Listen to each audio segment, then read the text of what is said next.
Thank you.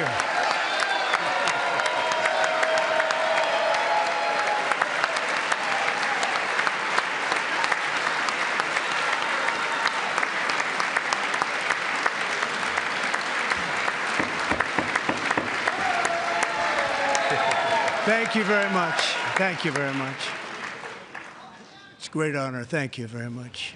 Speaker Johnson, Vice President Vance, the First Lady of the United States,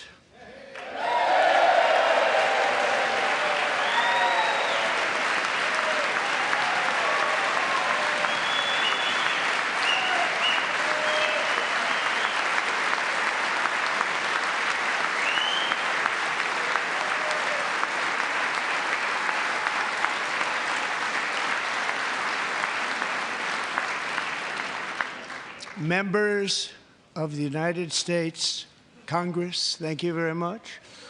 And to my fellow citizens, America is back.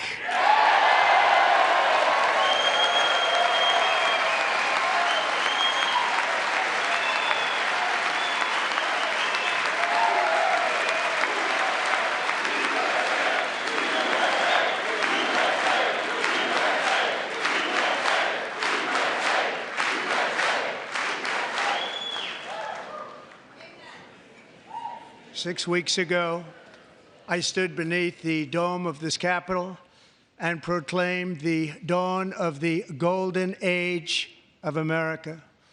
From that moment on, it has been nothing but swift and unrelenting action to usher in the greatest and most successful era in the history of our country.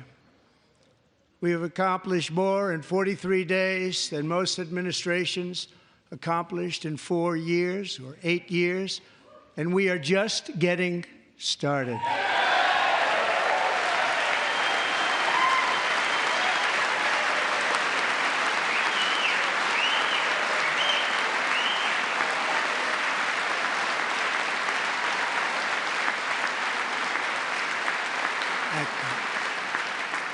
I return to this chamber tonight to report that America's momentum is back, our spirit is back, our pride is back, our confidence is back, and the American dream is surging bigger and better than ever before.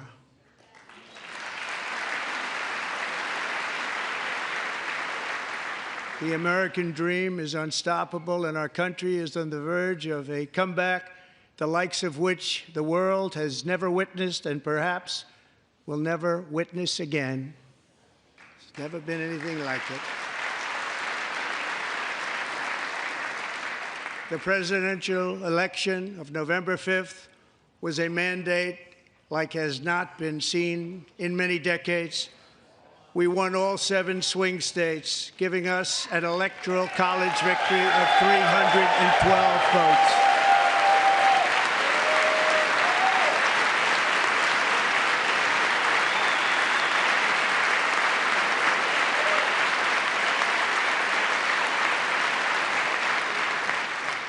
We won the popular vote by big numbers and won counties in our country.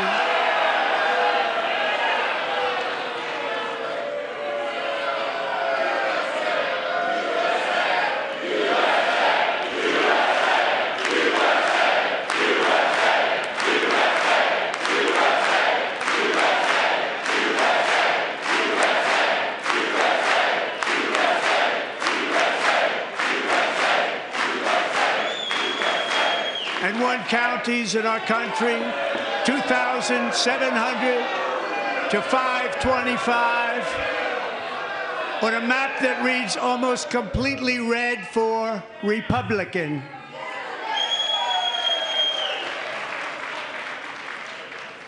Now, for the first time in modern history, more Americans believe that our country is headed in the right direction than the wrong direction. In fact, it's an astonishing record, 27-point swing, the most ever.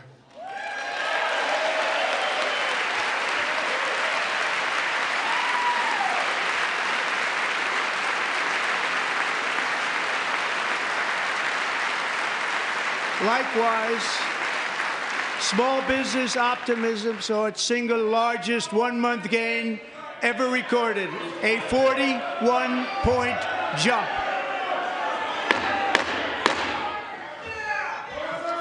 Members are directed to uphold and maintain decorum in the House and to cease any further disruptions.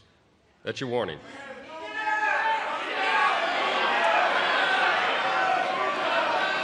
Members are engaging in willful and continuing breach of decorum, and the chair is prepared to direct the Sergeant-at-Arms to restore order to the joint session.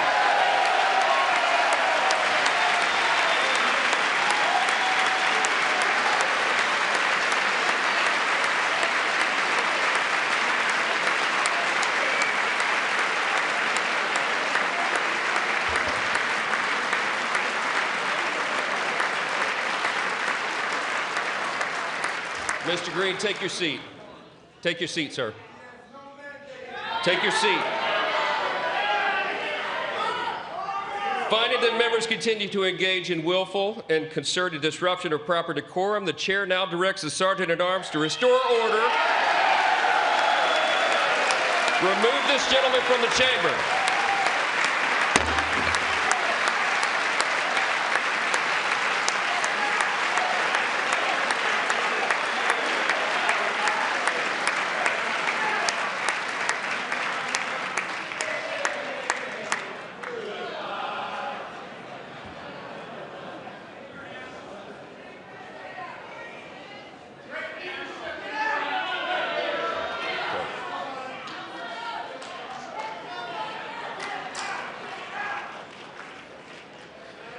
Members are directed to uphold and maintain decorum in the House.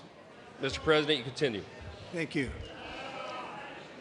Over the past 6 weeks, I have signed nearly 100 executive orders and taken more than 400 executive actions, a record, to restore common sense, safety, optimism, and wealth all across our wonderful land. The people elected me to do the job, and I'm doing it.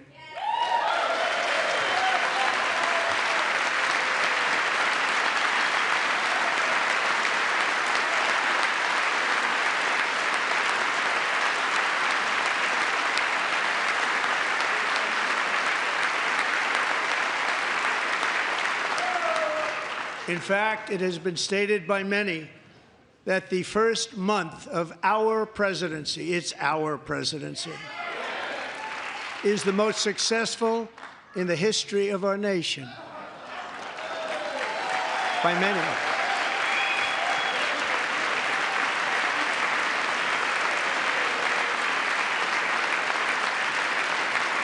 And what makes it even more impressive is that, do you know who number 2 is?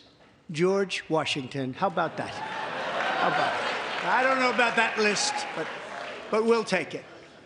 Within hours of taking the oath of office, I declared a national emergency on our southern border, and I deployed the U.S. military and Border Patrol to repel the invasion of our country. And what a job they've done. As a result, illegal border crossings last month were by far the lowest ever recorded, ever.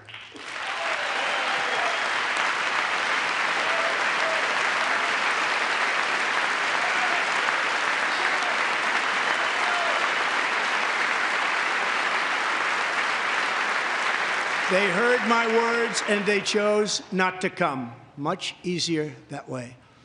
In comparison, under Joe Biden, the worst president in American history, there were hundreds of thousands of illegal crossings a month, and virtually all of them, including murderers, drug dealers, gang members, and people from mental institutions and insane asylums, were released into our country. Who would want to do that? This is my 5th such speech to Congress. And once again, I look at the Democrats in front of me, and I realize there is absolutely nothing I can say to make them happy or to make them stand or smile or applaud. Nothing I can do.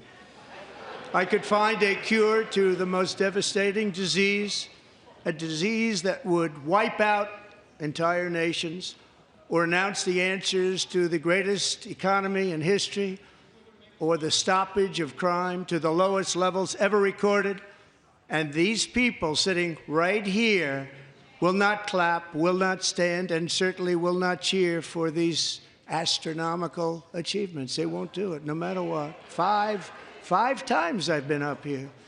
It's very sad, and it just shouldn't be this way.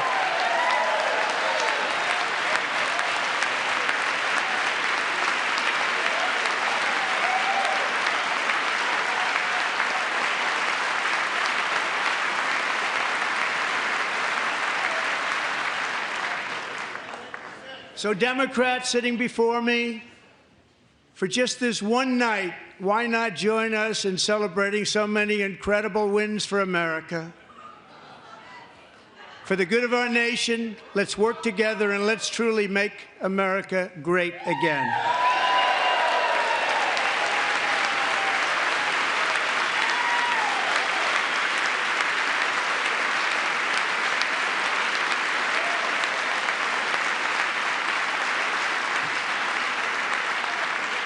Every day, my administration is fighting to deliver the change America needs to bring a future that America deserves, and we're doing it. This is a time for big dreams and bold action. Upon taking office, I imposed an immediate freeze on all federal hiring, a freeze on all new federal regulations, and a freeze on all foreign aid.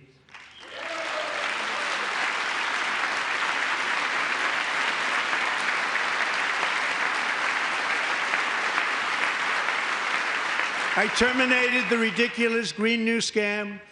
I withdrew from the unfair Paris Climate Accord, which was costing us trillions of dollars that other countries were not paying. I withdrew from the corrupt World Health Organization.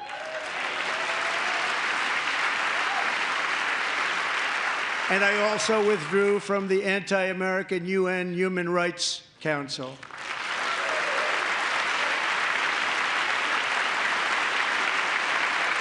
We ended all of Biden's environmental restrictions that were making our country far less safe and totally unaffordable.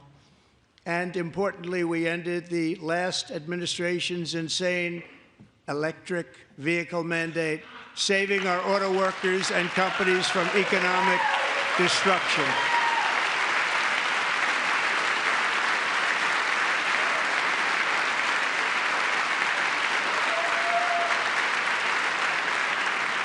To unshackle our economy, I have directed that for every one new regulation, 10 old regulations must be eliminated, just like I did in my very successful first day.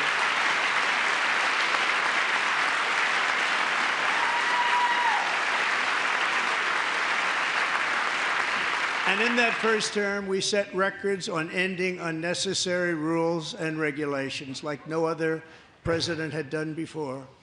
We ordered all federal workers to return to the office. They will either show up for work in person or be removed from their job.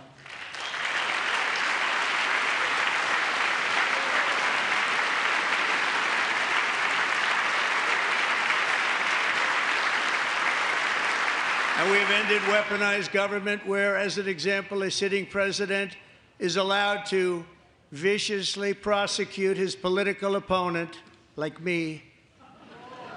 How did that work out? Not too good. Not too good.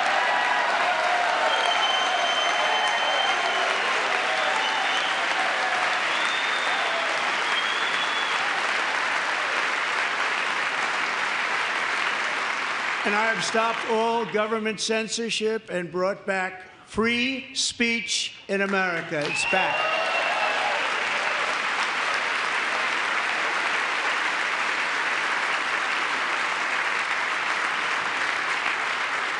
And 2 days ago, I signed an order making English the official language of the United States of America.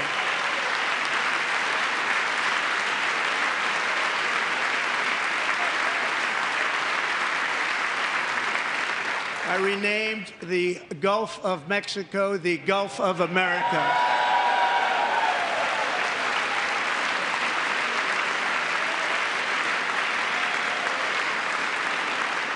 And likewise, I renamed, for a great president, William McKinley, Mount McKinley again.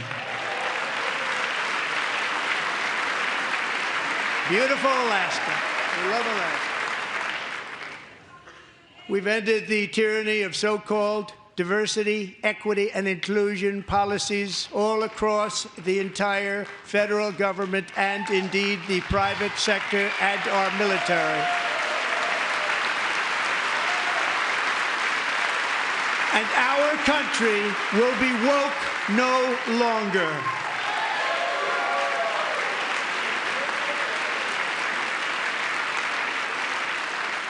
We believe that whether you are a doctor, an accountant, a lawyer, or an air traffic controller, you should be hired and promoted based on skill and competence, not race or gender. Very important.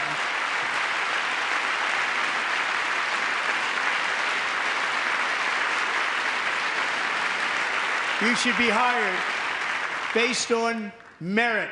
And the Supreme Court, in a brave and very powerful decision, has allowed us to do so. Thank you. Thank you very much. Thank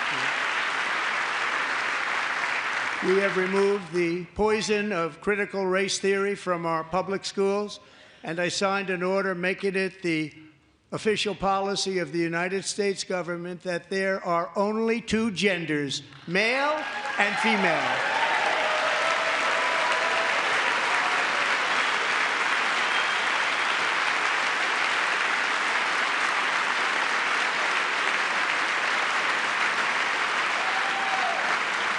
I also signed an executive order to ban men from playing in women's sports.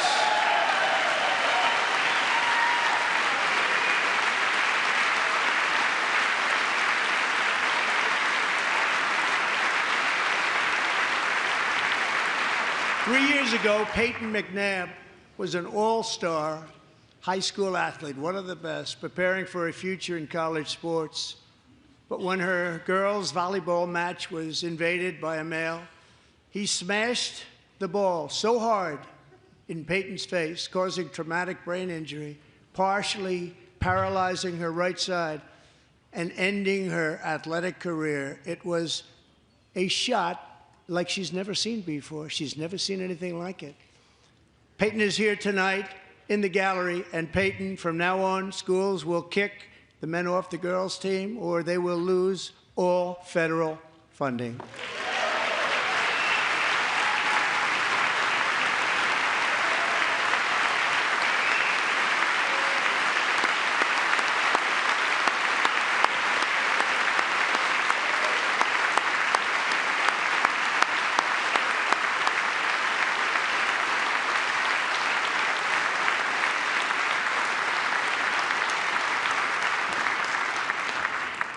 If you really want to see numbers, just take a look at what happened in the women's boxing, weightlifting, track and field, swimming, or cycling, where a male recently finished a long-distance race 5 hours and 14 minutes ahead of a woman for a new record by 5 hours. Broke the record by 5 hours. It's demeaning for women, and it's very bad for our country. We're not going to put up with it any longer.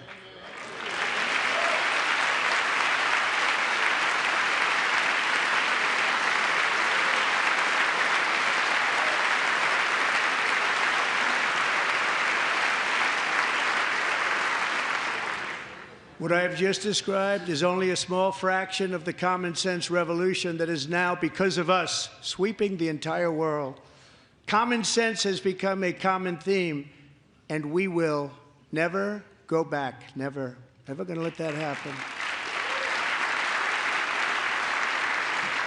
Among my very highest priorities is to rescue our economy and get dramatic and immediate relief to working families. As you know, we inherited from the last administration an economic catastrophe and an inflation nightmare. Their policies drove up energy prices, pushed up grocery costs, and drove the necessities of life out of reach for millions and millions of Americans. They've never had anything like it. We suffered the worst inflation in 48 years, but perhaps even in the history of our country. They're not sure. As president, I'm fighting every day to reverse this damage and make America affordable again.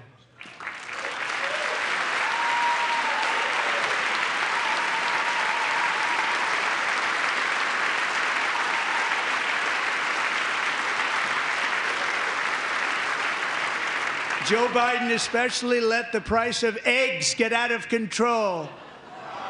The egg price is out of control, and we're working hard to get it back down. Secretary, do a good job on that. You inherited a total mess from the previous administration. Do a good job.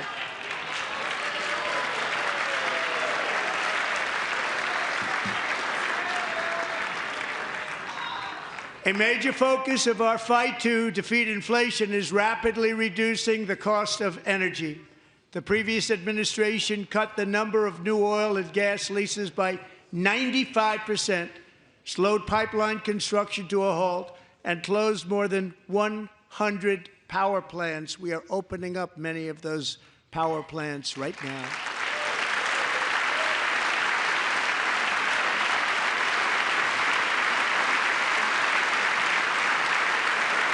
And frankly, we have never seen anything like it.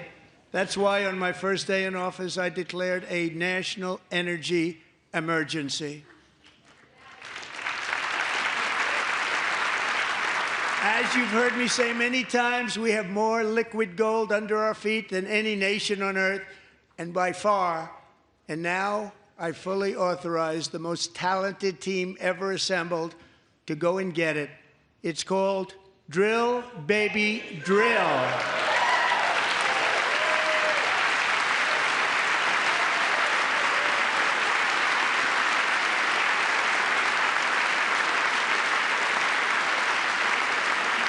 My administration is also working on a gigantic natural gas pipeline in Alaska, among the largest in the world, where Japan, South Korea, and other nations want to be our partner with investments of trillions of dollars each. There's never been anything like that one. It will be truly spectacular. It's all set to go. The permitting is gotten. And later this week, I will also take historic action to dramatically expand production of critical minerals and rare earths here in the USA.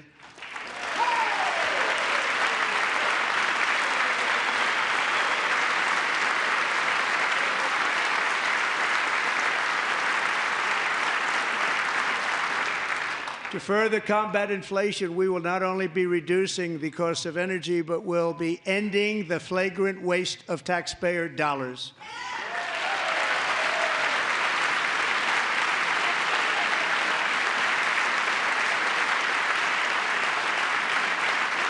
And to that end, I have created the brand new Department of Government Efficiency, DOGE. Perhaps you've heard of it. Perhaps.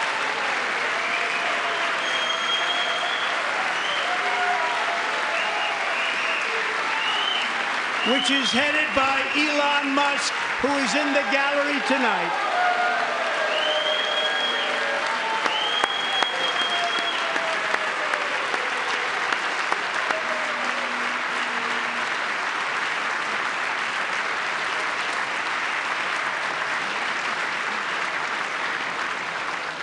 Thank you, Elon. He's working very hard. He didn't need this. He didn't need this. Thank you very much. We appreciate it. Everybody here, even this side, appreciates it, I believe. They just don't want to admit that. Just listen to some of the appalling waste we have already identified. $22 billion from HHS to provide free housing and cars for illegal aliens.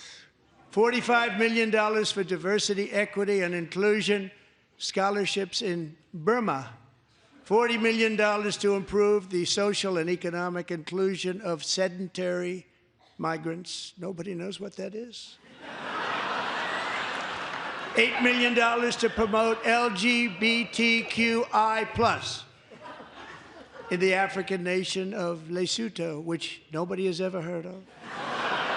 $60 million for indigenous peoples and Afro-Colombian empowerment in Central America. $60 million. $8 million for making mice transgender. This is real. $32 million for a left-wing propaganda operation in Moldova. $10 million for male circumcision in Mozambique.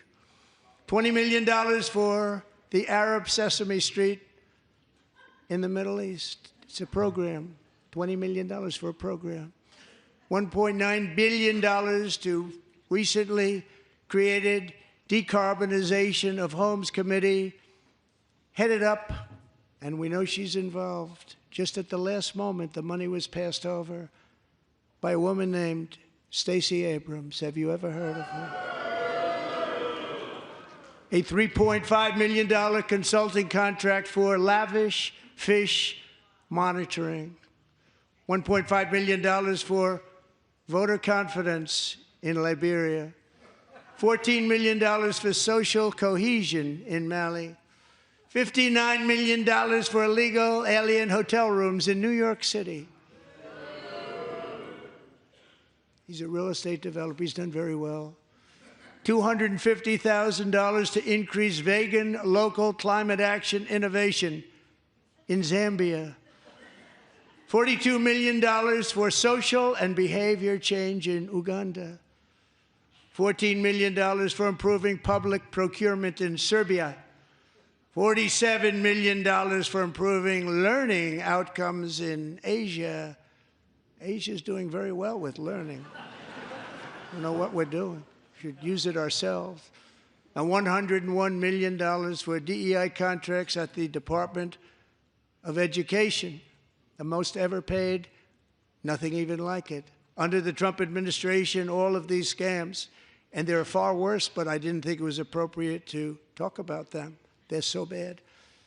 Many more have been found out and exposed and swiftly terminated by a group of very intelligent, mostly young people, headed up by Elon, and we appreciate it. We found hundreds of billions of dollars of fraud.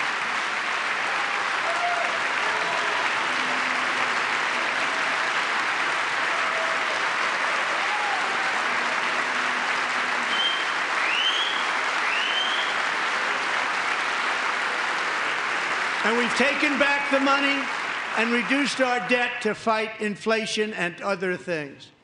Taken back a lot of that money. We got it just in time. This is just the beginning. The Government Accountability Office, a federal government office, has estimated annual fraud of over $500 billion in our nation, and we are working very hard to stop it. We're going to. We're also identifying shocking levels of incompetence and probable fraud in the Social Security program for our seniors, and that our seniors and people that we love rely on.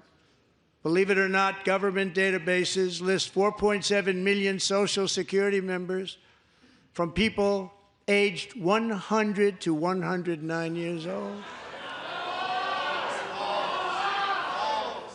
It lists 3.6 million people from ages 110 to 119. I don't know any of them. I know some people that are rather elderly, but not quite that elderly.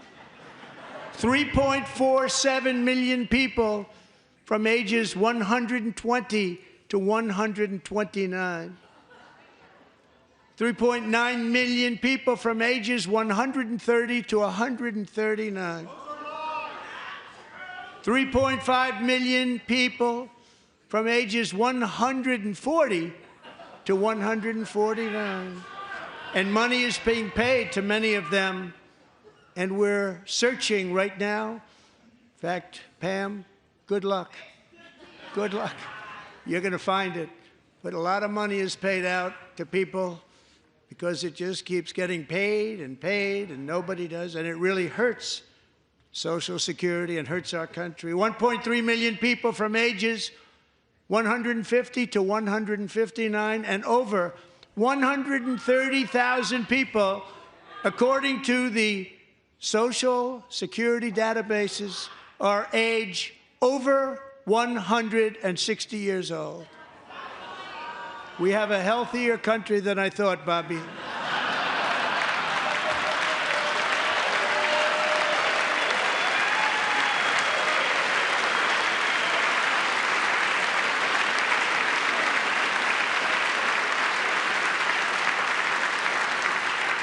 Including, to finish, 1,039 people between the ages of 220 and 229, one person between the age of 240 and 249, and one person is listed at 360 years of age. More than 100 years older than our country. But we're going to find out where that money's going, and it's not going to be pretty. By slashing all of the fraud, waste, and theft we can find, we will defeat inflation, bring down mortgage rates, lower car payments and grocery prices, protect our seniors, and put more money in the pockets of American families.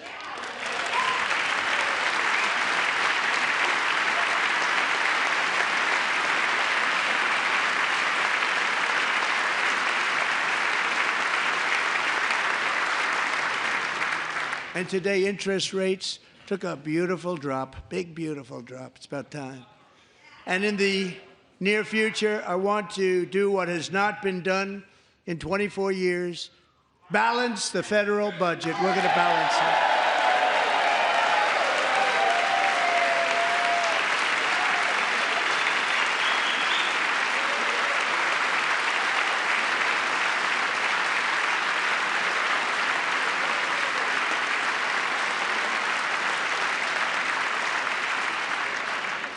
With that goal in mind, we have developed in great detail what we are calling the Gold Card, which goes on sale very, very soon. For $5 million, we will allow the most successful job-creating people from all over the world to buy a path to U.S. citizenship. It's like the green card, but better and more sophisticated. And these people will have to pay tax in our country. They won't have to pay tax from where they came.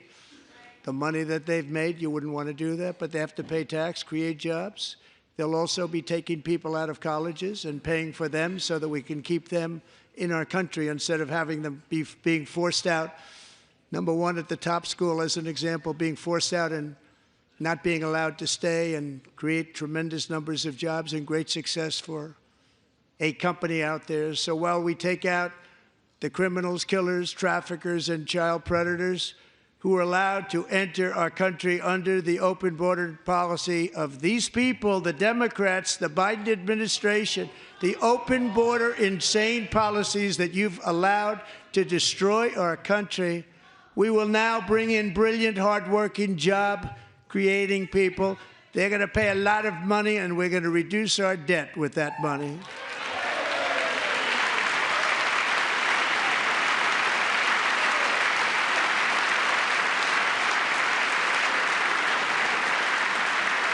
Americans have given us a mandate for bold and profound change. For nearly 100 years, the federal bureaucracy has grown until it has crushed our freedoms, ballooned our deficits, and held back America's potential in every possible way. The nation founded by pioneers and risk-takers now drowns under millions and millions of pages of regulations and debt. Approvals that should take 10 days to get instead take 10 years, 15 years, and even 20 years before you're rejected. Meanwhile, we have hundreds of thousands of federal workers who have not been showing up to work. My administration will reclaim power from this unaccountable bureaucracy, and we will restore true democracy to America again.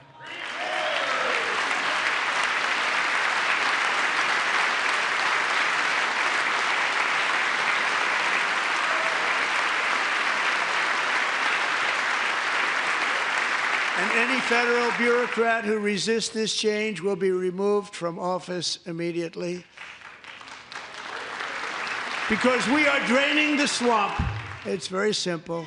And the days of rule by unelected bureaucrats are over.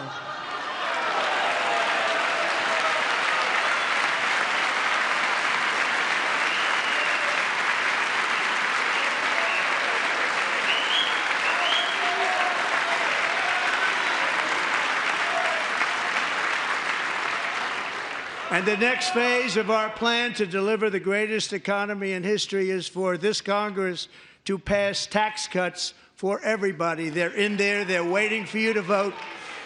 And I'm sure that the people on my right, I don't mean the Republican right, but my right here, I'm sure you're going to vote for those tax cuts, because otherwise I don't believe the people will ever vote you into office. So I'm doing you a big favor by telling you that. But I know this group is going to be voting for the tax.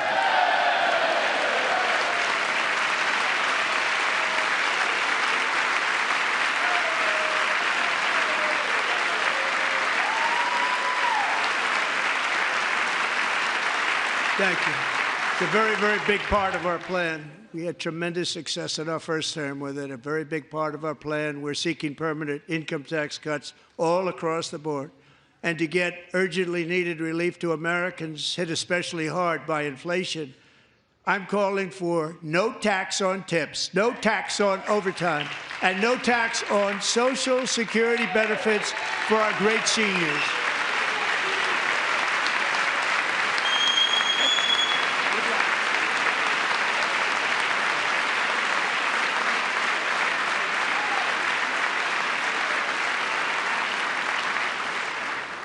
And I also want to make interest payments on car loans tax deductible, but only if the car is made in America.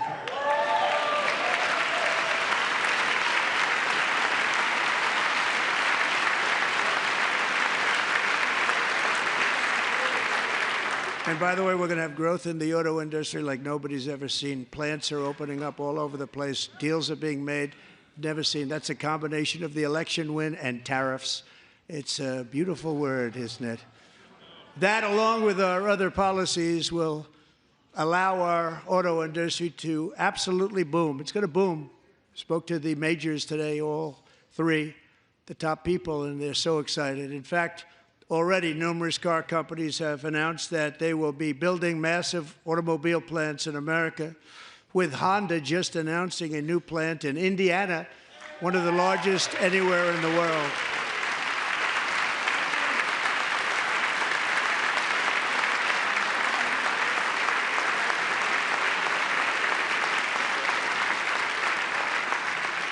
And this has taken place since our great victory on November 5th, a date which will hopefully go down as one of the most important in the history of our country.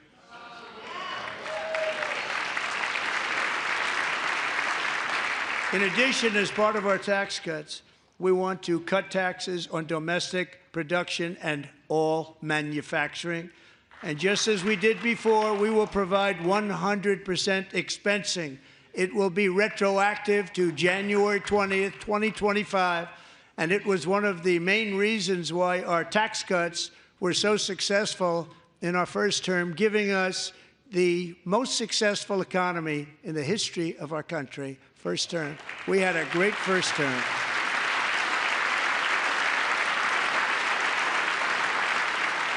If you don't make your product in America, however, under the Trump administration, you will pay a tariff, and in some cases, a rather large one.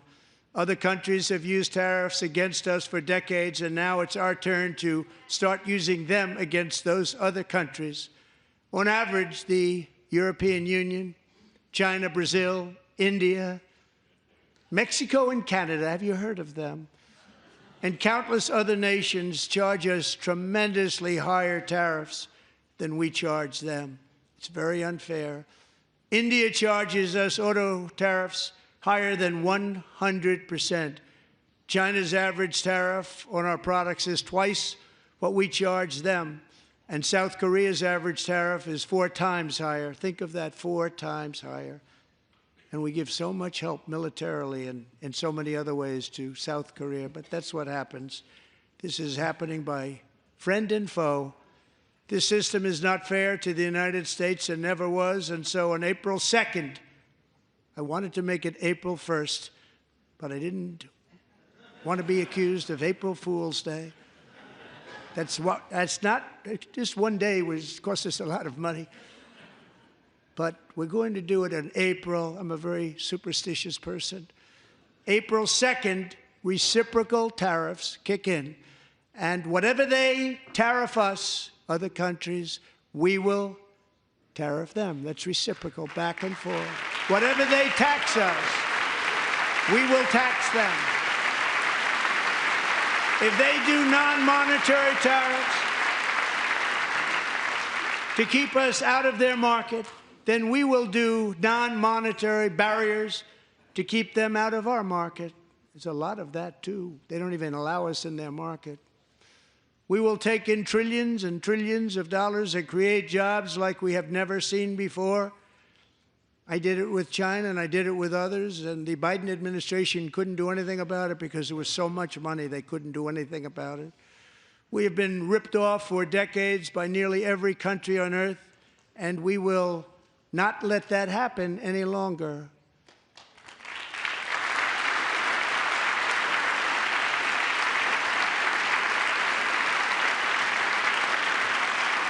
Much has been said over the last 3 months about Mexico and Canada, but we have very large deficits with both of them. But even more importantly, they've allowed fentanyl to come into our country at levels never seen before, killing hundreds of thousands of our citizens and many very young, beautiful people, destroying families. Nobody's ever seen anything like it. They are, in effect, receiving subsidies of hundreds of billions of dollars. We pay subsidies to Canada and to Mexico of hundreds of billions of dollars, and the United States will not be doing that any longer. We're not going to do it any longer.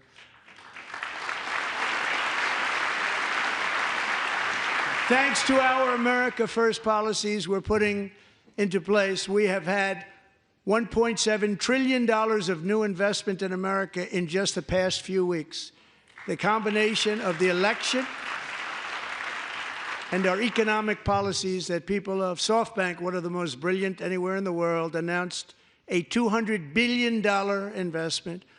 OpenAI and Oracle, Larry Ellison, announced $500 billion investment, which they wouldn't have done if Kamala had won.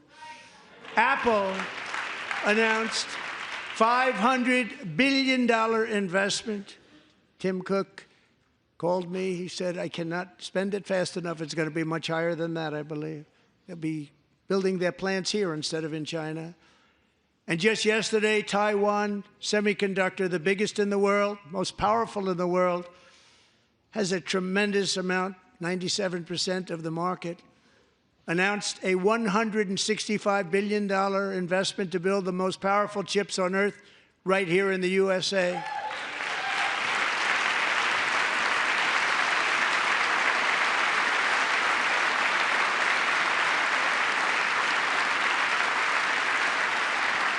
And we're not giving them any money. Your CHIPS Act is a horrible, horrible thing. We give hundreds of billions of dollars, and it doesn't mean a thing. They take our money and they don't spend it. All that meant to them, we're giving them no money. All that was important to them was they didn't want to pay the tariffs, so they came and they're building, and many other companies are coming. We don't have to give them money. We just want to protect our businesses and our people. And they will come because they won't have to pay tariffs if they build in America. So it's very amazing. You should get rid of the CHIP Act, and whatever's left over, Mr. Speaker, you should use it to reduce debt or any other reason you want to.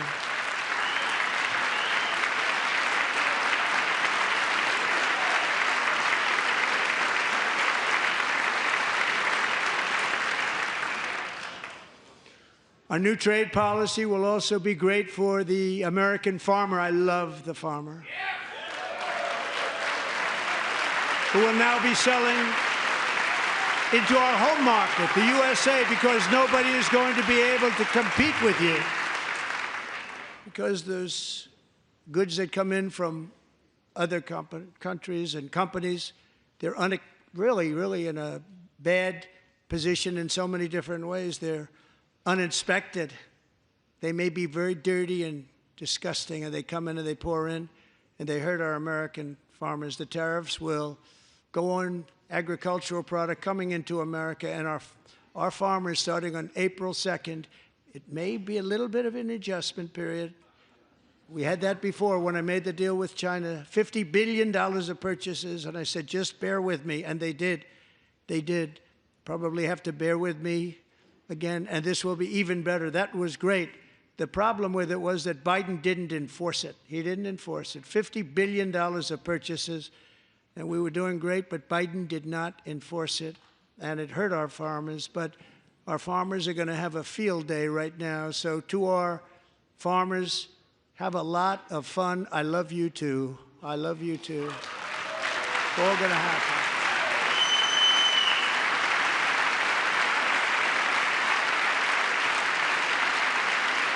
And I have also imposed a 25% tariff on foreign aluminum, copper, lumber, and steel, because if we don't have, as an example, steel and lots of other things, we don't have a military, and frankly, we just won't have a country very long. Here today is a proud American steelworker, fantastic person from Decatur, Alabama, Jeff Denard. Has been working at the same steel plant for 27 years in a job that has allowed him to serve as the captain of his local volunteer fire department, raised 7 children with his beautiful wife, Nicole, and over the years provide a loving home for more than 40 foster children. So great, Jeff.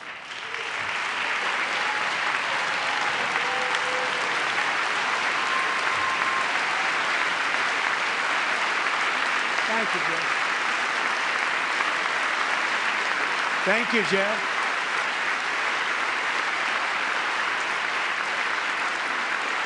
Stories like Jeff's remind us that tariffs are not just about protecting American jobs. They're about protecting the soul of our country. Tariffs are about making America rich again and making America great again, and it's happening, and it will happen rather quickly. There'll be a little disturbance, but we're okay with that. It won't be much. No, you're not. Oh. And look where Biden took us, very low, the lowest we've ever been. Jeff, I want to thank you very much. And I also want to recognize another person who has devoted herself to foster care community. She works so hard on it. A very loving person, our magnificent First Lady of the United States.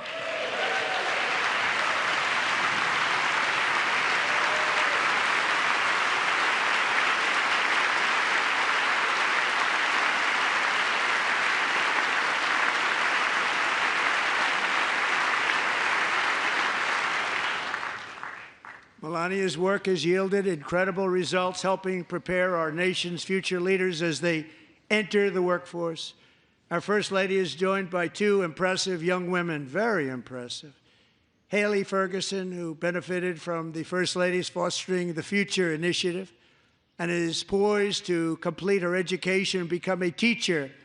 And Elliston Berry, who became a victim of an illicit deepfake image produced by a peer. With Elliston's help, the Senate just passed the Take It Down Act, and this is so important. Thank you very much, John. John Thune, thank you. Stand up, John. Thank you, John.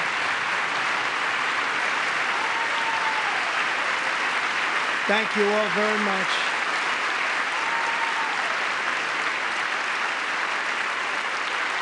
Thank you. And thank you to John Thune and the Senate. Great job. To criminalize the publication of such images online is a terrible, terrible thing. And once it passes the House, I look forward to signing that bill into law. Thank you. And I'm going to use that bill for myself, too, if you don't mind. Because nobody gets treated worse than I do online. Nobody. That's great. Thank you very much to the Senate. Thank you. But if we truly care about protecting Americans' children, no step is more crucial than securing America's borders. Over the past 4 years, 21 million people poured into the United States. Many of them were murderers, human traffickers, gang members, and other criminals from the streets of dangerous cities all throughout the world. Because of Joe Biden's insane and very dangerous open border policies, they are now strongly embedded in our country, but we are getting them out and getting them out fast.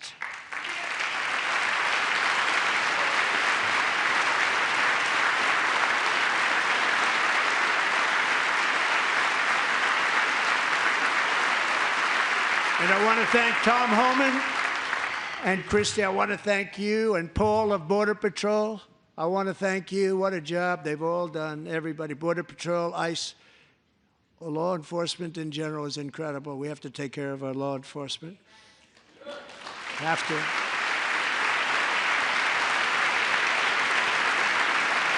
Last year,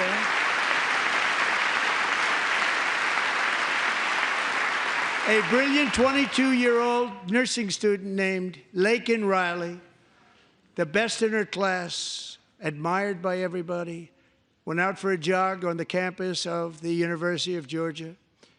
That morning, Laken was viciously attacked, assaulted, beaten, brutalized, and horrifically murdered. Laken was stolen from us by a savage illegal alien gang member who was arrested while trespassing across Biden's open southern border and then set loose into the United States under the heartless policies of that failed administration. It was indeed a failed administration. He had then been arrested and released in a Democrat-run sanctuary city, a disaster, before ending the life of this beautiful young angel. With us this evening are Laken's beloved mother, Allison, and her sister, Lauren.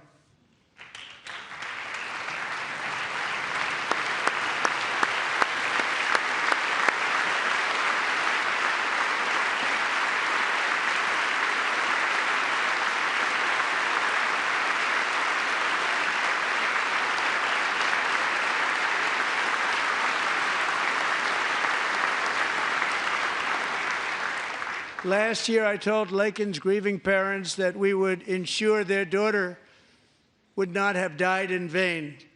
That's why the very first bill I signed into law as your 47th president mandates the detention of all dangerous criminal aliens who threaten public safety. It's a very strong, powerful act.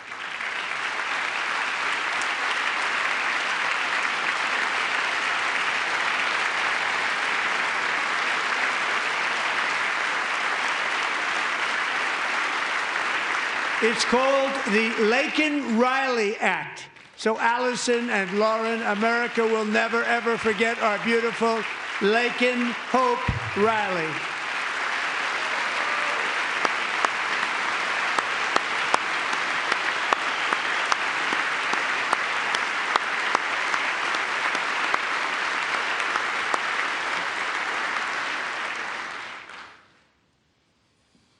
Thank you very much. Since taking office, my administration has launched the most sweeping border and immigration crackdown in American history, and we quickly achieved the lowest numbers of illegal border crossers ever recorded. Thank you.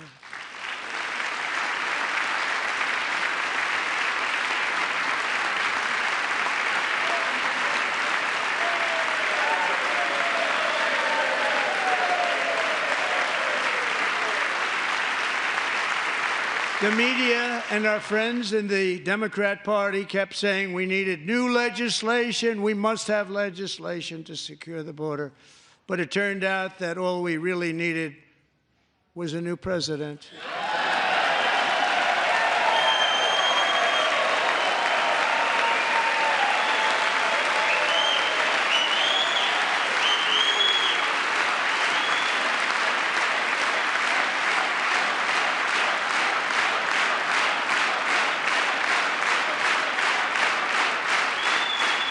Thank you.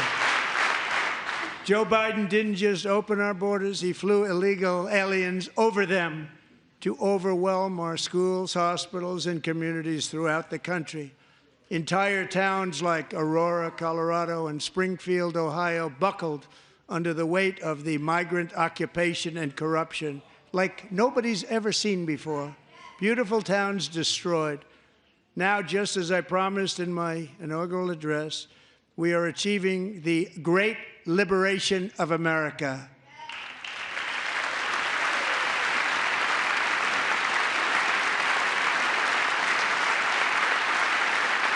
But there still is much work to be done. Here tonight is a woman I have gotten to know, Alexis Nungary from Houston. Wonderful woman. Last June, Alexis's 12-year-old daughter, her precious Jocelyn, walked to a nearby convenience store. She was kidnapped, tied up, assaulted for 2 hours under a bridge, and horrifically murdered. Arrested and charged with this heinous crime are 2 illegal alien monsters from Venezuela, released into America by the last administration through their ridiculous open border. The death of this beautiful 12-year-old girl and the agony of her mother and family touched our entire nation greatly. Alexis, I promised that we would always remember your daughter, your magnificent daughter, and earlier tonight, I signed an order keeping my word to you. One thing I have learned about Jocelyn is that she loved animals so much. She loved nature.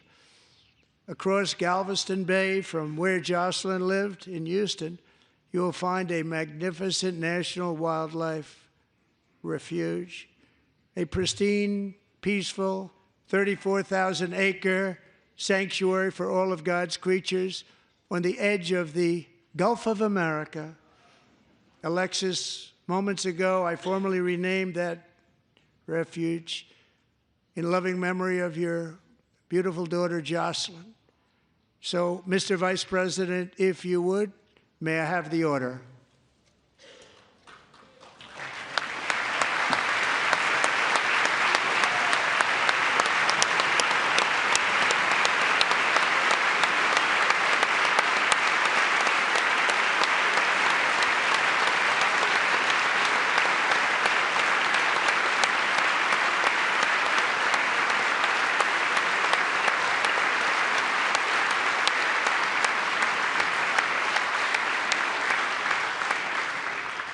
Thank you very much. All 3 savages charged with Jocelyn and Lakin's murders were members of the Venezuelan prison gang, the toughest gang, they say, in the world, known as Tren de Aragua. 2 weeks ago, I officially designated this gang, along with MS-13 and the bloodthirsty Mexican drug cartels, as foreign terrorist organizations.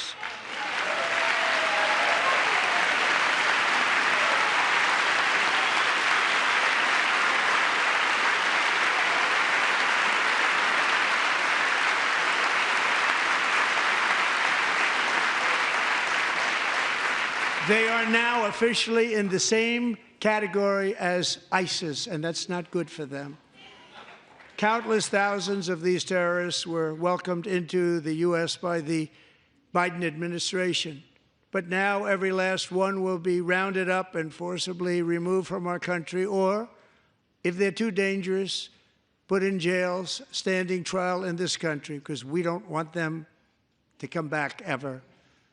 With us this evening is a warrior on the front lines of that battle, Border Patrol Agent Roberto Ortiz.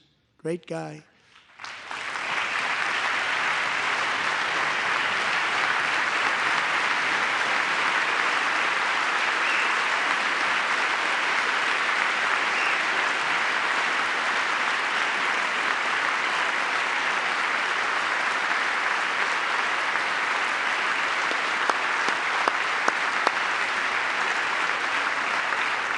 In January, Roberto and another agent were patrolling by the Rio Grande near an area known as Cartel Island. Doesn't sound too nice to me.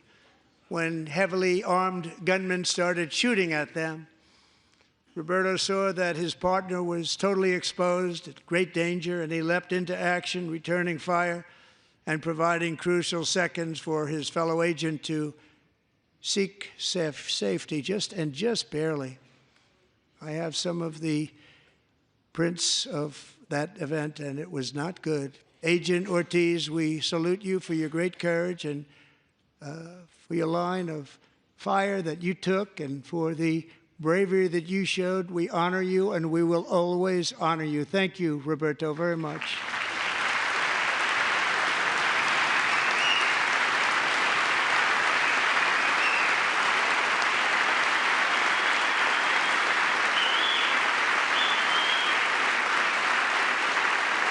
Thank you, Roberto. And I actually got to know him on my many calls to the border. He's a great gentleman. The territory to the immediate south of our border is now dominated entirely by criminal cartels that murder, rape, torture, and exercise total control. They have total control over a whole nation, posing a grave threat to our national security. The cartels are waging war on America, and it's time for America to wage war on the cartels, which we are doing.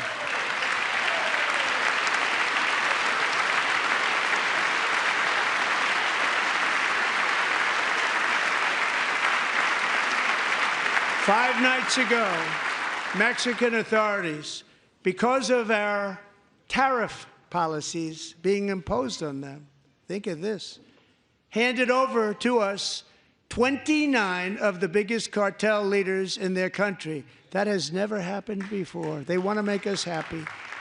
First time ever. But we need Mexico and Canada to do much more than they've done, and they have to stop the fentanyl and drugs pouring into the USA. They're going to stop it. I have sent Congress a detailed funding request laying out exactly how we will eliminate these threats to protect our homeland and complete the largest deportation operation in American history, larger even than current record holder, President Dwight D. Eisenhower, a moderate man, but someone who believed very strongly in borders. Americans expect Congress to send me this funding without delay so I can sign it into law. So, Mr. Speaker, John Thune, both of you, I hope you're going to be able to do that, Mr. Speaker. Thank you. Mr. Leader, thank you. Thank you very much. And let's get it to me. I'll sign it so fast, you won't even believe it.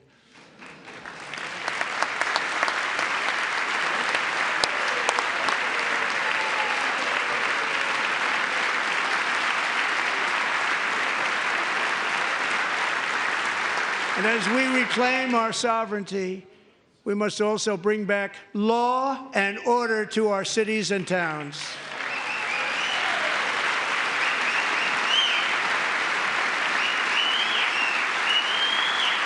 In recent years, our justice system has been turned upside down by radical left lunatics. Many jurisdictions virtually ceased enforcing the law against dangerous repeat offenders while weaponizing law enforcement against political opponents like me. My administration has acted swiftly and decisively to restore fair, equal, and impartial justice under the constitutional rule of law, starting at the FBI and the DOJ. Pam, good luck. Cash, wherever you may be, good luck. Good luck. Pam Bond. Good luck. So important. Going to do a great job. Cash, thank you. Thank you, Cash.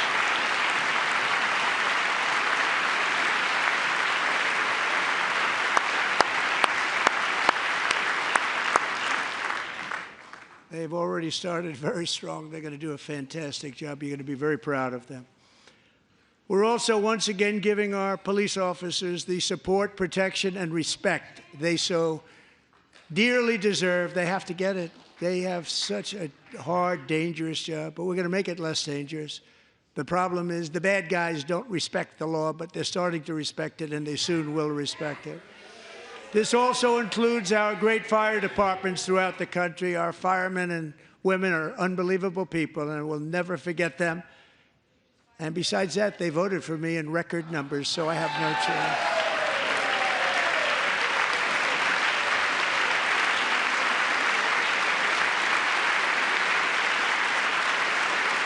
1 year ago this month, 31-year-old New York police officer Jonathan Diller, unbelievably wonderful person and a great officer, was gunned down at a traffic stop on Long Island. I went to his funeral.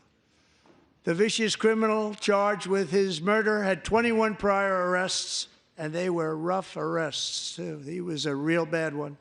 The thug in the seat next to him had 14 prior arrests and went by the name of Killer. He was Killer. He killed other people, they say, a lot of them.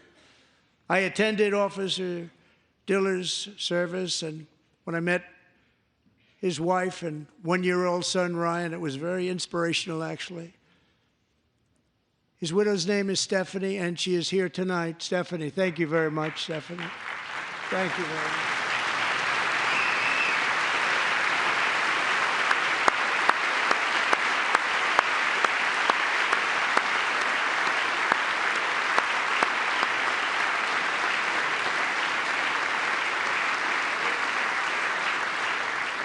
Stephanie, we're going to make sure that Ryan knows his dad was a true hero, New York's finest, and we're going to get these cold-blooded killers and repeat offenders off our streets, and we're going to do it fast.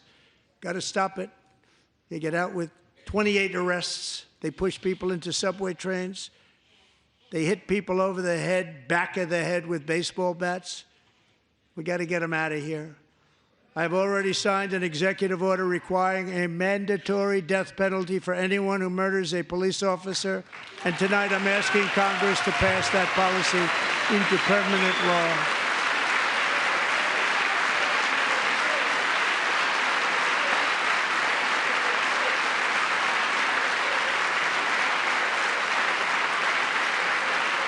I'm also asking for a new crime bill getting tough on repeat offenders while enhancing protections for America's police officers so they can do their jobs without fear of their lives being totally destroyed. They don't want to be killed. We're not going to let them be killed. Joining us in the gallery tonight is a young man who truly loves our police. His name is DJ Daniel. He is 13 years old, and he has always dreamed of becoming a police officer.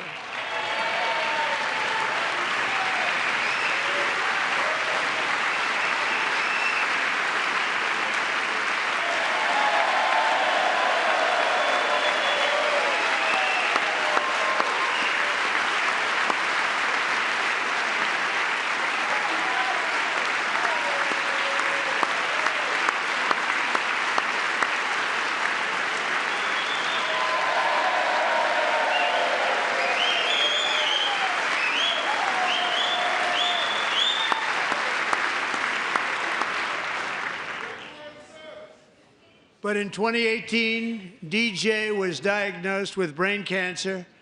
The doctors gave him 5 months at most to live. That was more than 6 years ago.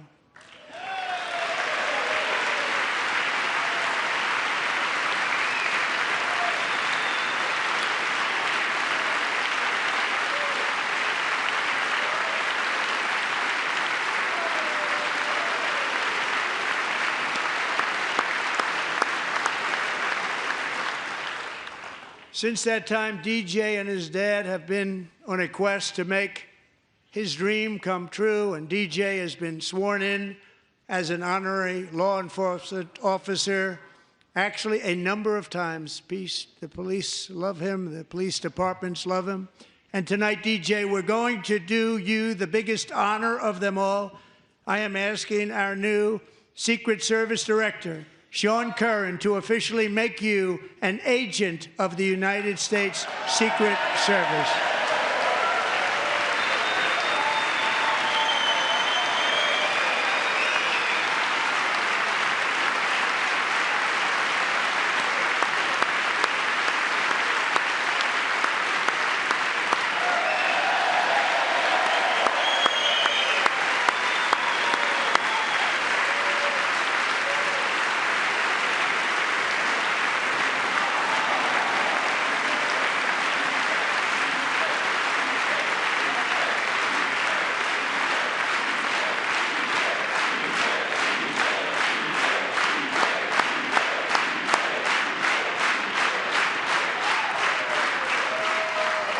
Thank you, DJ. DJ's doctors believe his cancer likely came from a chemical he was exposed to when he was younger. Since 1975, rates of child cancer have increased by more than 40%. Reversing this trend is one of the top priorities for our new presidential commission to make America healthy again, chaired by our new Secretary of Health and Human Services, Robert F. Kennedy, Jr.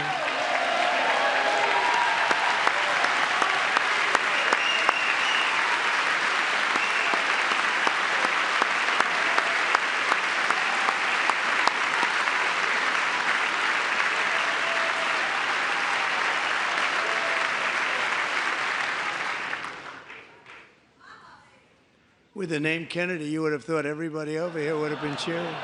How quickly they forget. Our goal is to get toxins out of our environment, poisons out of our food supply, and keep our children healthy and strong. As an example, not long ago, and you can't even believe these numbers, 1 in 10,000 children had autism, 1 in 10,000. And now it's 1 in 36. There's something wrong, 1 in 36. Think of that. So we're going to find out what it is, and there's nobody better than Bobby and all of the people that are working with you. You have the best to figure out what is going on. Okay, Bobby, good luck. It's a very important job. Thank you. Good job.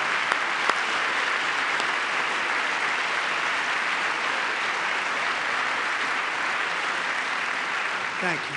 My administration is also working to protect our children from toxic ideologies in our schools. A few years ago, January Littlejohn and her husband discovered that their daughter's school had secretly socially transitioned their 13-year-old little girl. Teachers and administrators conspired to deceive January and her husband while encouraging her daughter to use a new name and pronouns. They, them pronoun, actually, all without telling January, who is here tonight and is now a courageous advocate against this form of child abuse. January, thank you. Thank you. Thank you very much.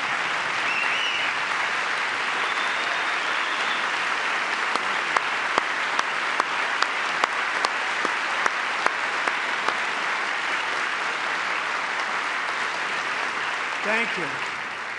Stories like this are why, shortly after taking office, I signed an executive order banning public schools from indoctrinating our children with transgender ideology.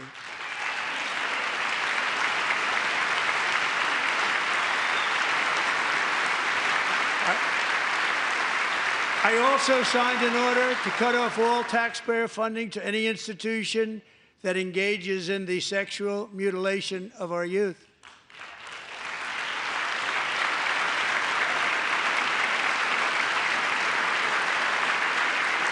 And now I want Congress to pass a bill permanently banning and criminalizing sex changes on children and forever ending the lie that any child is trapped in the wrong body. This is a big lie.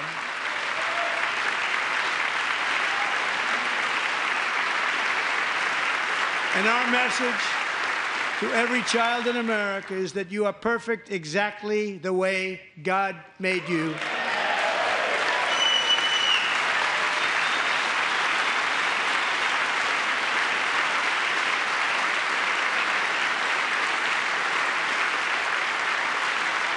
Because we're getting wokeness out of our schools and out of our military, and it's already out, and it's out of our society. We don't want it. Wokeness is trouble. Wokeness is bad. It's gone. It's gone. And we feel so much better for it, don't we? Don't we feel better? Our service members won't be activists and ideologues. They will be fighters and warriors. They will fight for our country. And Pete, congratulations. Secretary of Defense, congratulations.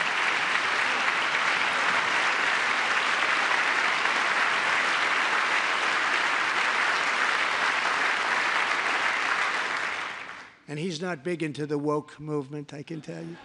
I know him well.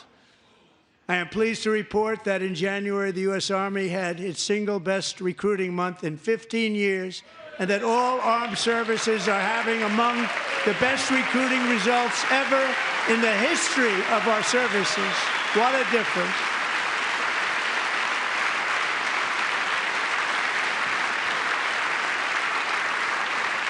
And you know, it was just a few months ago where the results were exactly the opposite. We couldn't recruit anywhere. We couldn't recruit. Now we're having the best results just about that we've ever had. What a tremendous turnaround. It's really a beautiful thing to see. People love our country again. It's very simple.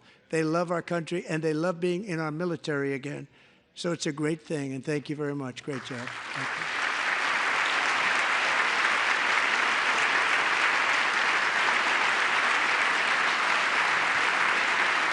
We're joined tonight by a young man, Jason Hartley, who knows the weight of that call of duty. Jason's father, grandfather, and great-grandfather all wore the uniform. Jason tragically lost his dad, who was also a Los Angeles County Sheriff's deputy when he was just a boy, and now he wants to carry on the family legacy of service. Jason is a senior in high school, a six-letter varsity athlete, a really good athlete, they say, a brilliant student with a 4.46, that's good, GPA.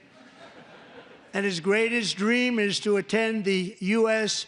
Military Academy at West Point.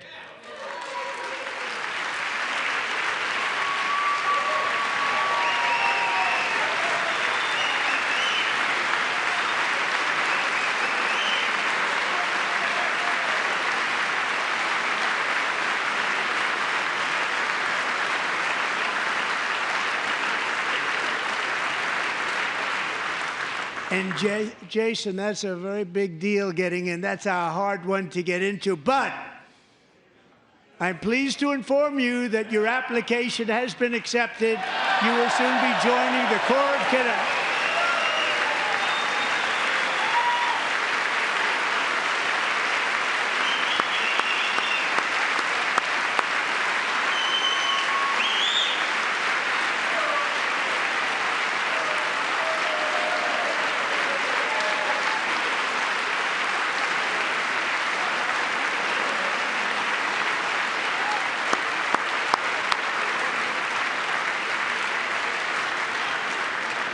Thank you. Jason, you're going to be on the long gray line, Jason. As Commander-in-Chief, my focus is on building the most powerful military of the future. As a first step, I'm asking Congress to fund a state-of-the-art Golden Dome missile defense shield to protect our homeland, all made in the USA.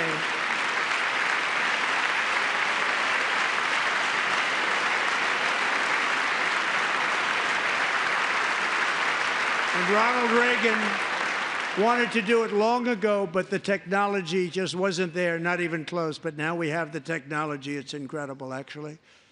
And other places, they have it. Israel has it. Other places have it. And the United States should have it too, right, Tim, right?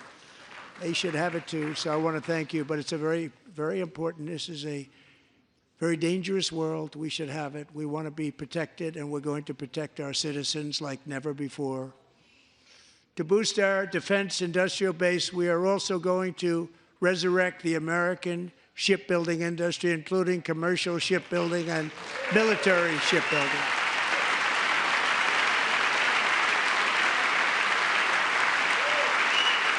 And for that purpose, I am announcing tonight that we will create a new Office of Shipbuilding in the White House and offer special tax incentives to bring this industry home to America where it belongs. We used to make so many ships.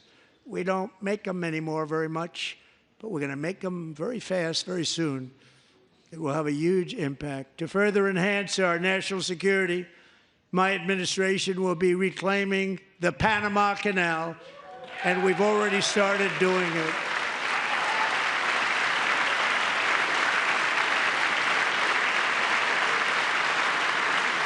Just today, a large American company announced they are buying both ports around the Panama Canal and lots of other things having to do with the Panama Canal and a couple of other canals. The Panama Canal was built by Americans for Americans, not for others, but others could use it. But it was built at tremendous cost of American blood and treasure. 38,000 workers died building the Panama Canal. They died of malaria. They died of snake bites and mosquitoes. Not a nice place to work. They paid them very highly to go there, knowing there was a 25% chance that they would die. The most expensive project also that was ever built in our country's history, if you bring it up to modern day costs. It was given away by the Carter administration for $1, but that agreement has been violated very severely. We didn't give it to China. We gave it to Panama, and we're taking it back.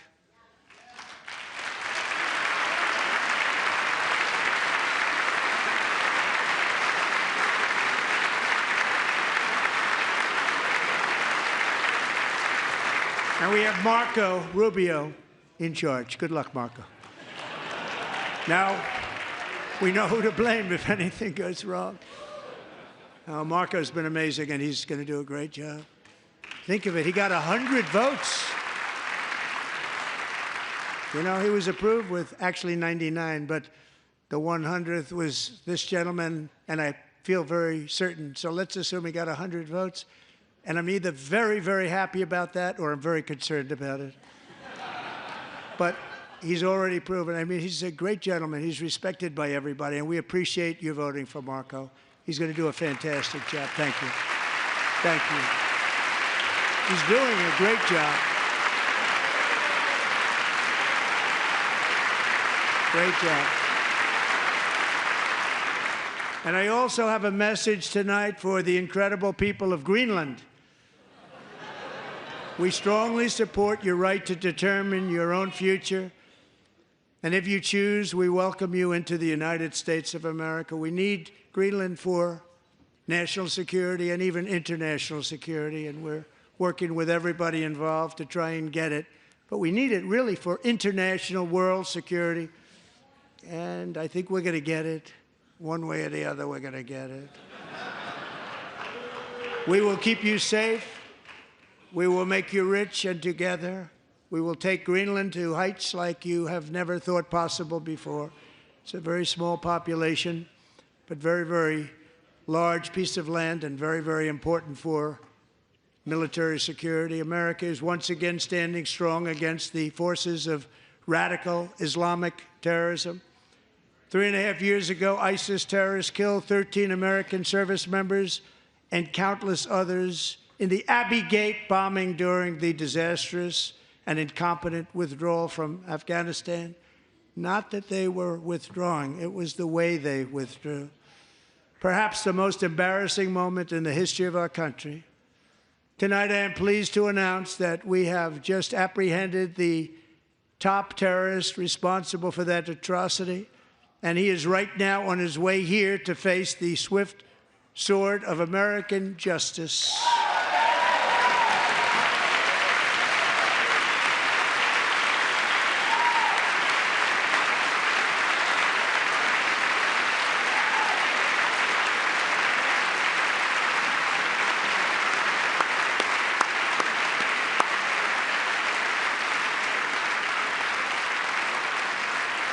And I want to thank especially the government of Pakistan for helping arrest this monster.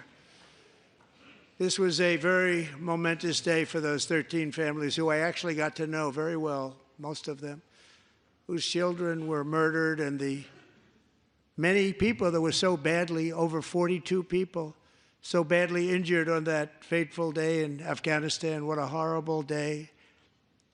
Such incompetence was shown that when Putin saw what happened, I guess he said, wow, maybe this is my chance. That's how bad it was. Should have never happened. Grossly incompetent people. I spoke to many of the parents and loved ones, and they're all in our hearts tonight. Just spoke to them on the phone. We had a big call.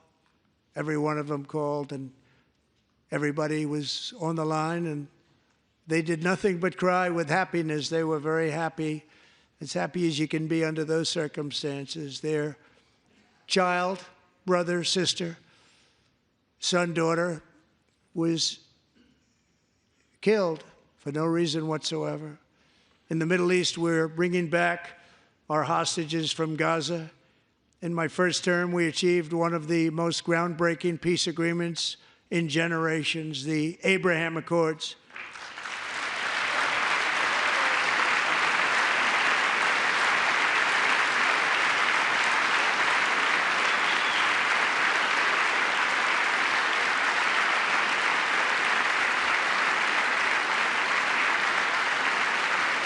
And now we're going to build on that foundation to create a more peaceful and prosperous future for the entire region. A lot of things are happening in the Middle East. People have been talking about that so much lately with everything going on with Ukraine and Russia. But a lot of things are happening in the Middle East. It's a rough neighborhood, actually. I'm also working tirelessly to end the savage conflict in Ukraine. Millions of Ukrainians and Russians have been needlessly killed or wounded in this horrific and brutal conflict with no end in sight. The United States has sent hundreds of billions of dollars to support Ukraine's defense with no security, with no anything.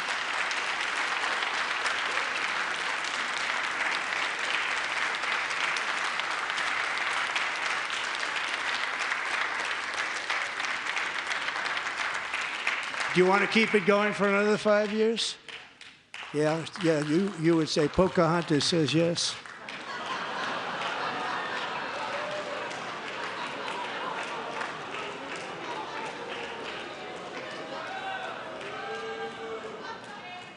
$2,000 people are being killed every single week. More than that. They're Russian young people. They're Ukrainian young people. They're not Americans. But I want it to stop.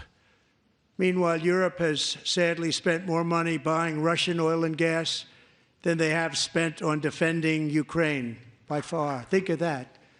They've spent more buying Russian oil and gas than they have defending.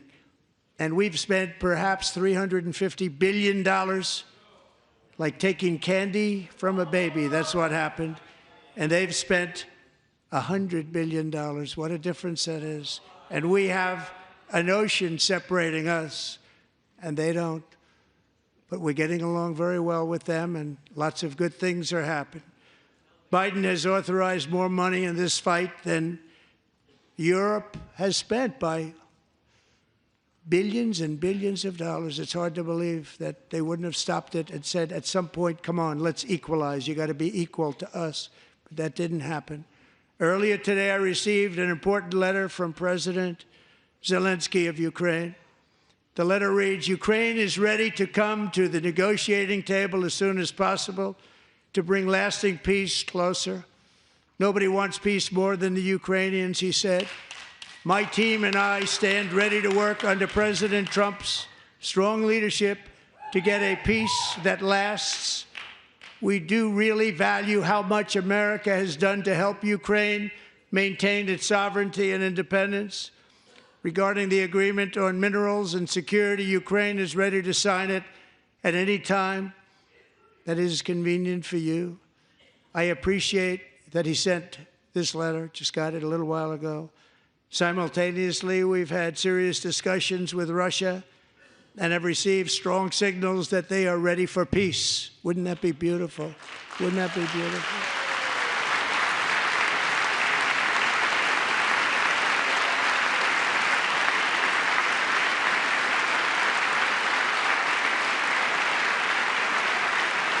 Wouldn't that be beautiful?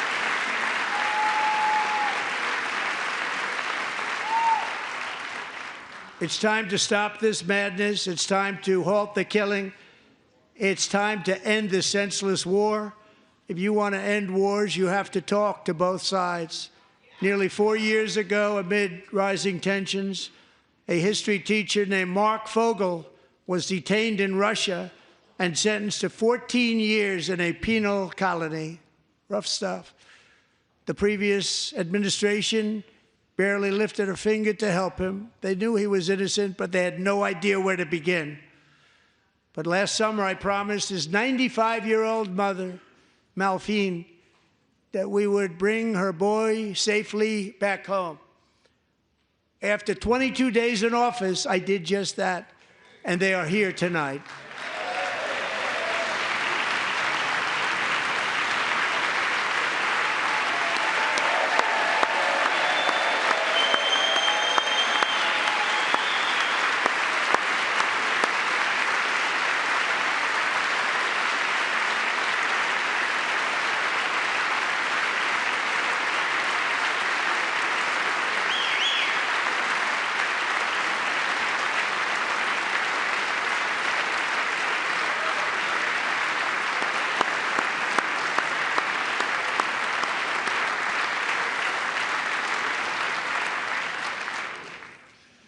To Mark and his great mom, we are delighted to have you safe and sound and with us.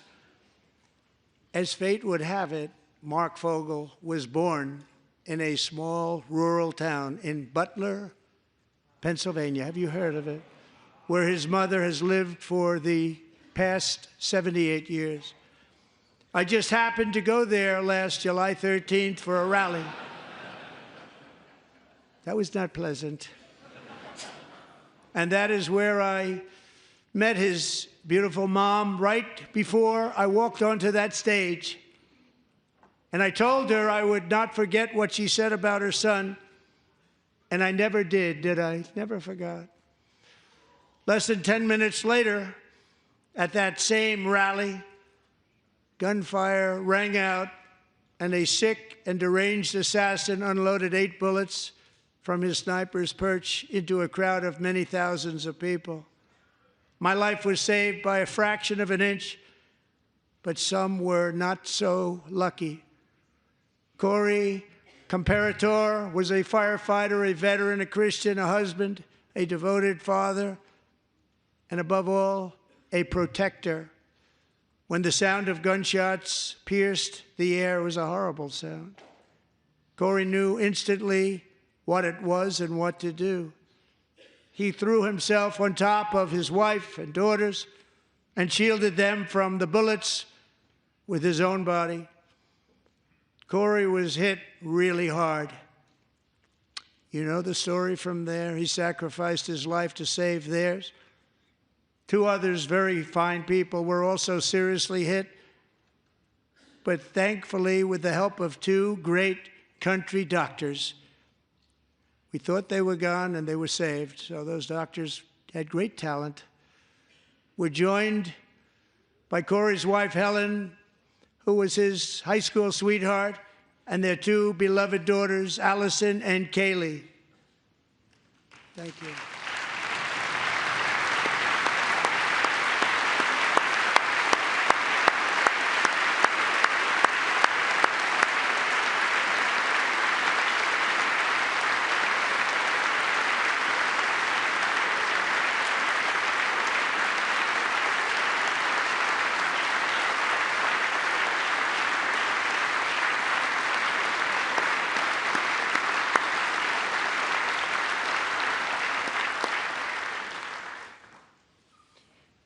To Helen, Allison, and Kaylee, Corey is looking down on his 3 beautiful ladies right now, and he is cheering you on. He loves you. He is cheering you on. Corey was taken from us much too soon, but his destiny was to leave us all with a shining example of the selfless devotion of a true American patriot. It was love like Corey's that built our country, and it's love like Corey's that is going to make our country more majestic than ever before. I believe that my life was saved that day in Butler for a very good reason. I was saved by God to make America great again. I believe that. Thank you. Thank you.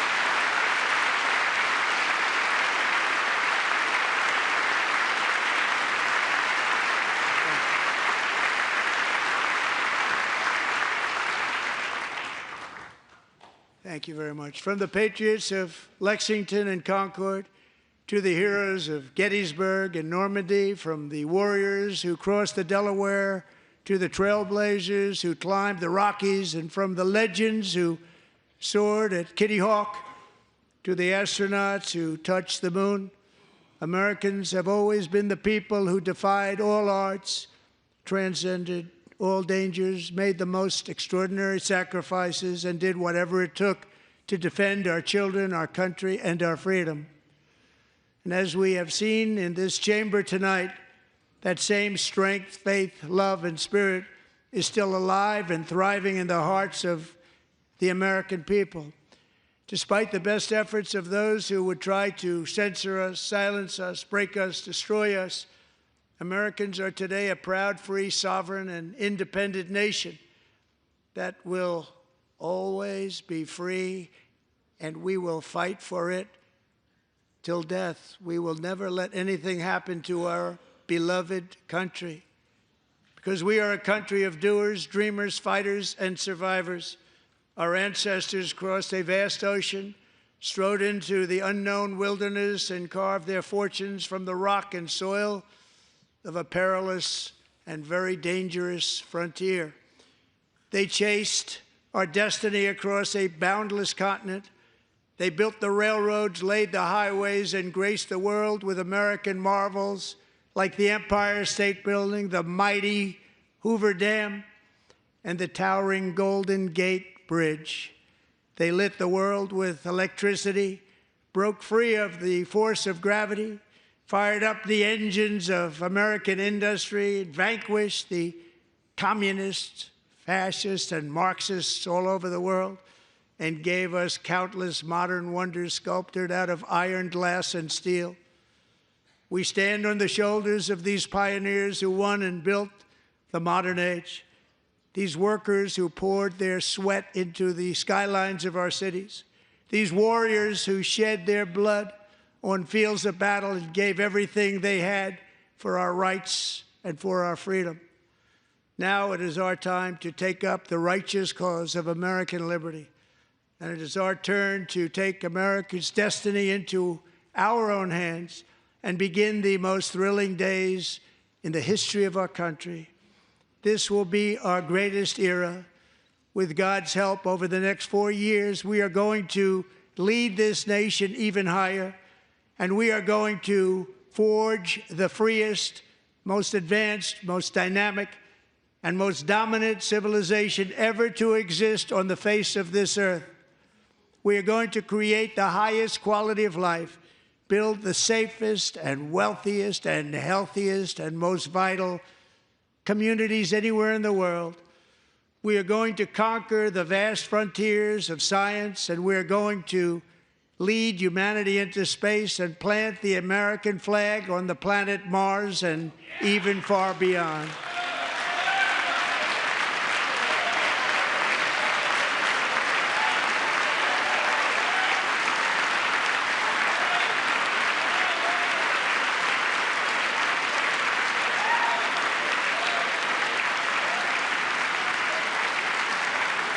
And through it all, we are going to rediscover the unstoppable power of the American spirit.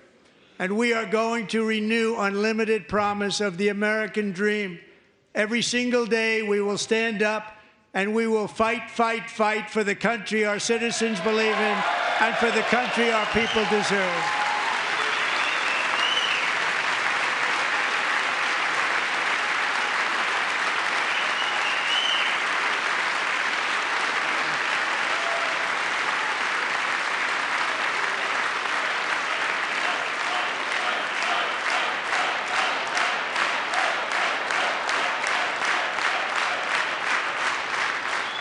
My fellow Americans, get ready for an incredible future, because the golden age of America has only just begun.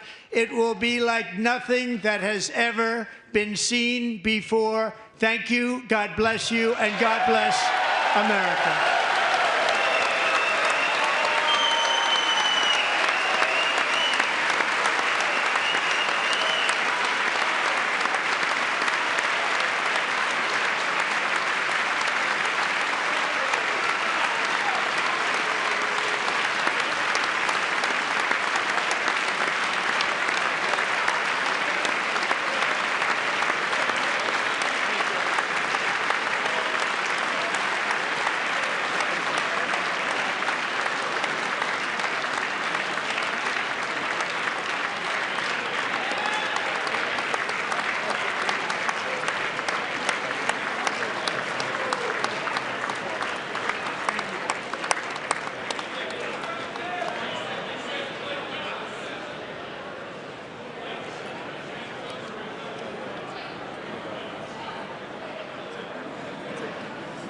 Thank you very much. Great job. Thank you. Great honor. Thank you. Thank you. Get this place going, all right? Thank you. It's a great honor. Thank you. Thank you, Mr. President. Thank you very much.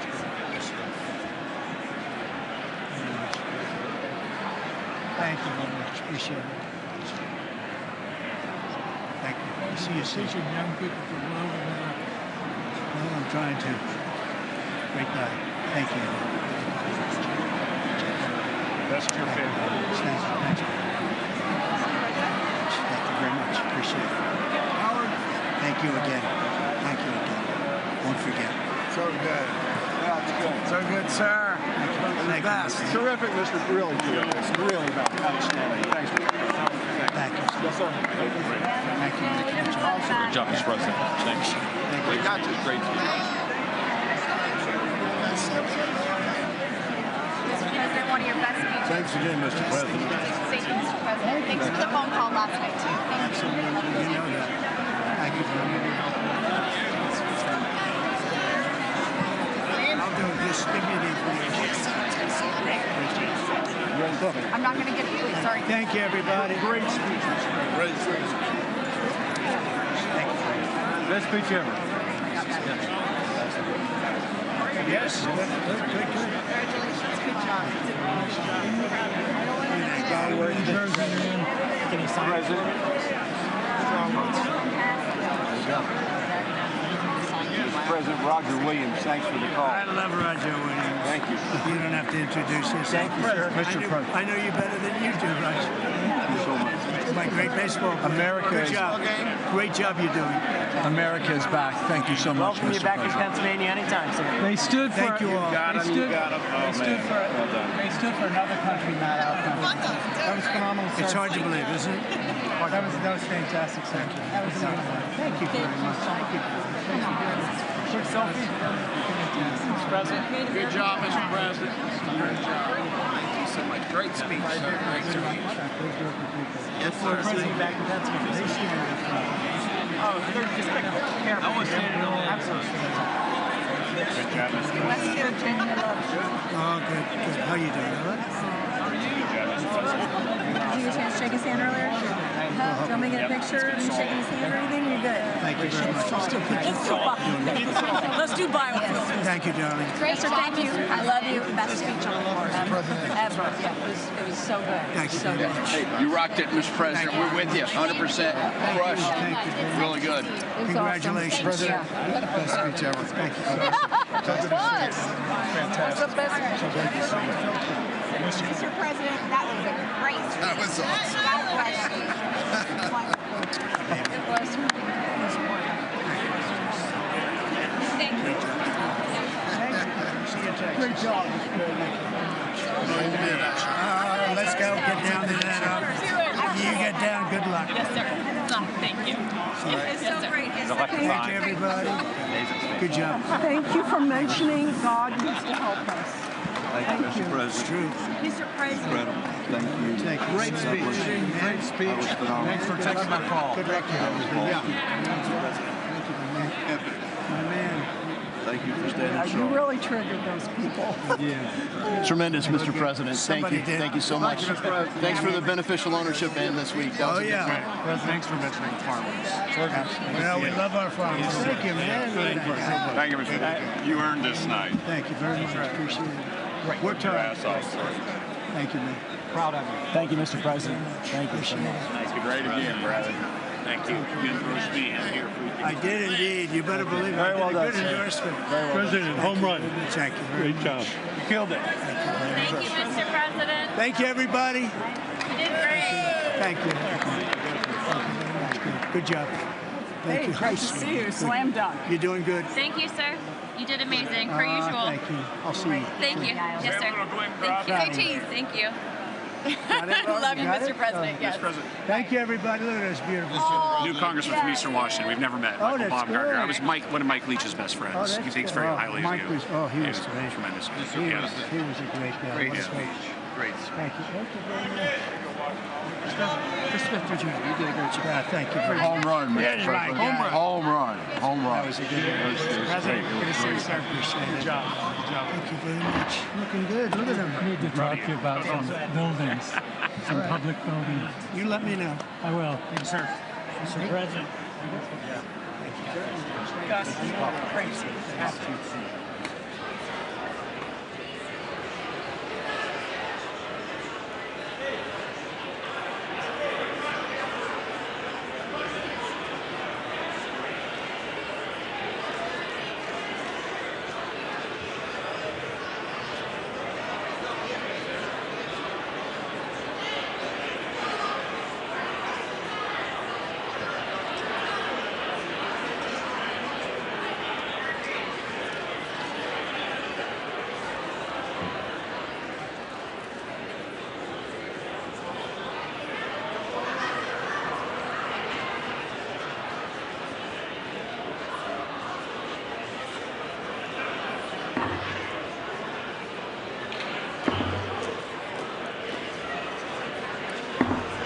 The House will be in order.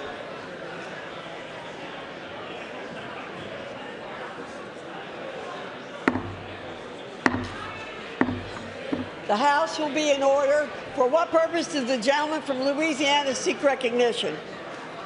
Speaker, I move that the message of the President be referred to the Committee of the whole House on the State of the Union and ordered printed.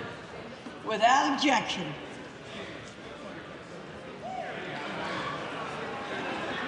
Does it,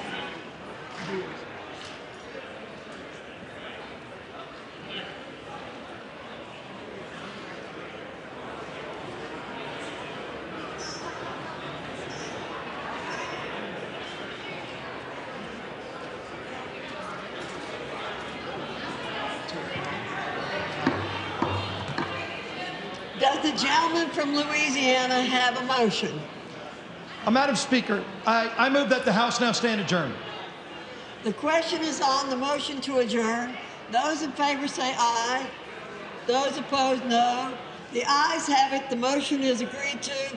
Accordingly, the House stands adjourned until 10 a.m. tomorrow for morning hour debate.